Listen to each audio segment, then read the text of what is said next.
Good evening. My name is Cherie Sims. Thank you for joining me. I want to talk with you about the recent whooping cough outbreak. Following the outbreak in various parts of the country, we therefore expect a huge population of patients seeking medical attention.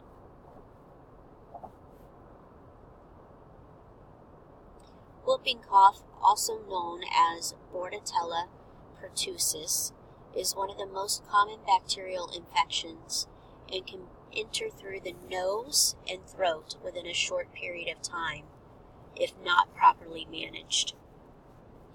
Often, this illness is called the 100-day cough due to its persistent aggravation. We estimate a huge population of patients requiring medical attention as breathing becomes harder with this disease. At onset, symptoms are similar to a common cold. Other symptoms include mild coughing, sneezing, and runny nose. First and foremost, we're going to take a look at our action plan regarding the treatment of this illness. Initially, we would require tests to determine the disease. Some of those tests include nose or throat cultures, blood tests, chest x-rays. Hospitalization may be required for more extreme cases. Intravenous fluids may also be necessary. Antibiotics will kill the bacteria and help speed the recovery. Over-the-counter cough suppressants can also help minimize coughing.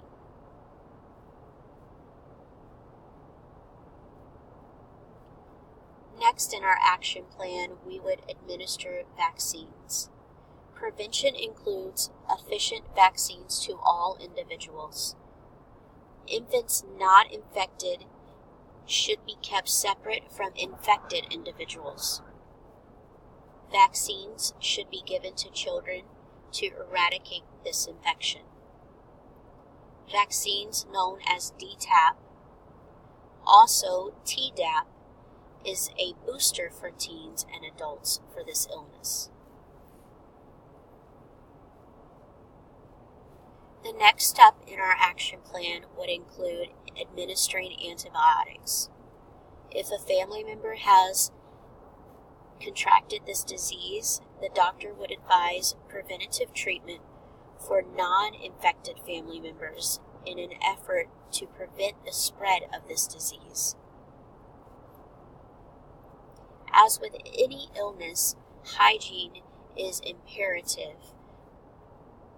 Whooping cough is a respiratory infection, and as stated previously, spreads through coughing and sneezing.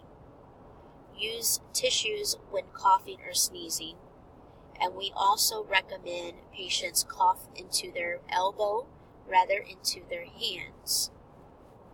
After a coughing or sneezing spell, always wash hands with soap and water to help prevent the spread of the disease.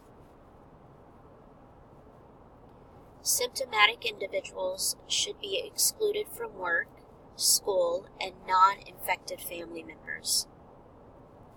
Individuals who choose not to take treatment should be excluded from others for 21 days from onset of cough.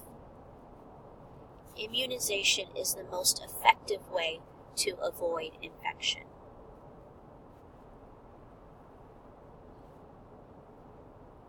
Developing alliances and partnerships is crucial. This is necessary with medical practitioners and healthcare institutions to aid in prevention and treatment. Alliances will increase collaboration regarding resources and treatment plans. It is also important for leadership to set the tone regarding these organizational decisions. Understand the impacts of the decisions made regarding treatment plans. We must ensure that all personnel remain protected during treatment. limited resources will not prevent us from treating patients. It is also important to be engaged as a leader. This will encourage personnel to work as a valuable team. Use leadership abilities to refocus the team when the task is at hand and it gets overwhelming.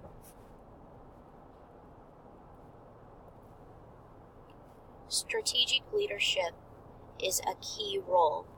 Team collaboration, working together, sharing ideas for the most appropriate solution, and bringing together multiple departments and agencies in an effort to eradicate this disease is important.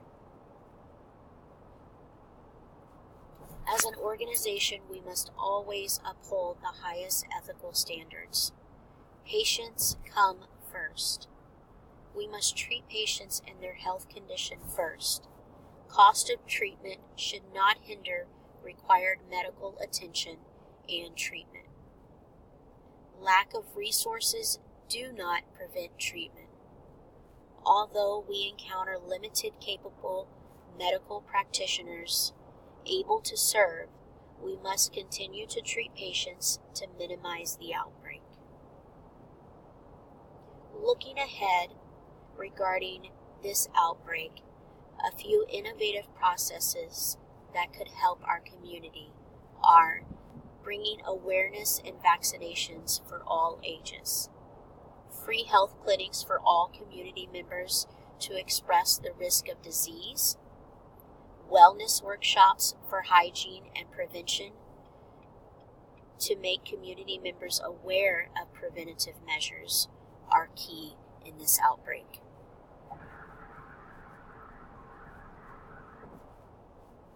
In conclusion, it is clear that various outbreaks are always dangerous to the lives of individuals if not properly taken care of. The government should therefore embrace education forums to provide health facilities with adequate resources that will help fight against these diseases that are easily treated. This will ensure that the medical sector is able to provide care during these tragedies and ensure healthy lives for all individuals. Thank you so much.